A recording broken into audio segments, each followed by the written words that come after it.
واش سبق لك زرعتي شي حاجه في السطح ولا في الجرده وكنتي فرحان بها، ولكن تفاجئتي من بعد بالحشرات كتكتر والنباتات كتموت وحده ورا وحده؟ راه بزاف د الناس كيعانيو من نفس المشكل. كتزرع وتهلا وتخدم وتفرح، وفي الاخر الحشرات كتدمر كل شيء. ولكن واش كنتي عارف بلي الحل كاين عندك غير في المطبخ؟ الحل كاين غير في القرفه، مكون سحري كيخلصك من هذا المشكل. هذا المكون هذا اللي كنديروه في الحلويات وكنسمو به راه عنده سر خطير في مجال الزراعه. القرفه كتقتل بزاف ديال انواع الحشرات اللي كتعيش في التربه وكتخرب الجذور وكتمنع الزرع انه يكبر. الا دققتوا مزيان راه غادي يبانوا لكم حشرات صغيره هما كيتحركوا، اللون ديالهم احمر. غير كنحرك السطح ديال التربه كيبداو يهربوا، وإلا ما قضيتش عليهم دابا غادي يقضيو لي على النبات وما غاديش يخليوه ينوض. كناخذوا القرفه وكنوزعوها كيف ما موضح في الفيديو على سطح الاناء بهذا الشكل هذا. كنديروا كميه لا باس بها، والتربه ضروري تكون جافه قبل ما نديروا هذه العمليه هذه. يعني ما تسقيوش هي الاولى عاد باش ديروا القرفه، بالعكس خليو التربه حتى تنشف ديروا القرفه، حيت من بعد غادي نمزجوها مع سطح التربه.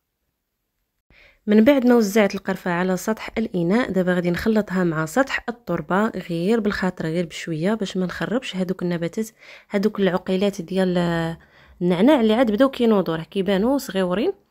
كنخلط غير بشويه باش تدخل هذيك القرفه وتعطي المفعول ديالها. ومن بعد هذه المرحله هذه غادي نسقي وغنخلي الاناء ديالي في شي بلاصه اللي كتوصل ليها الشمس.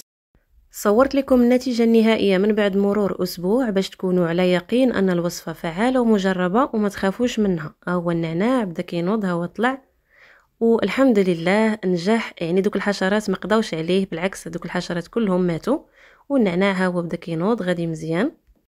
من بعد أسبوع بالضبط رجعت صورت معكم الإناء، وراه كتذكروا كيفاش كان. هو دابا النعناع بدا كيطلع وكيبان. الحمد لله ان الوصفه نجحت، وانا كنت اصلا متاكده انها غتنجح لانه ماشي اول مره غادي نجربها.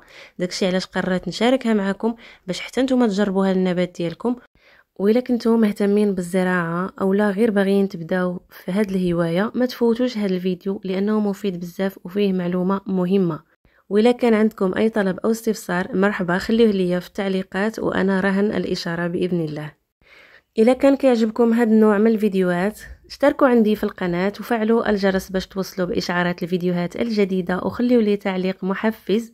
شكرا على المتابعة، وإلى اللقاء في فيديو قادم إن شاء الله.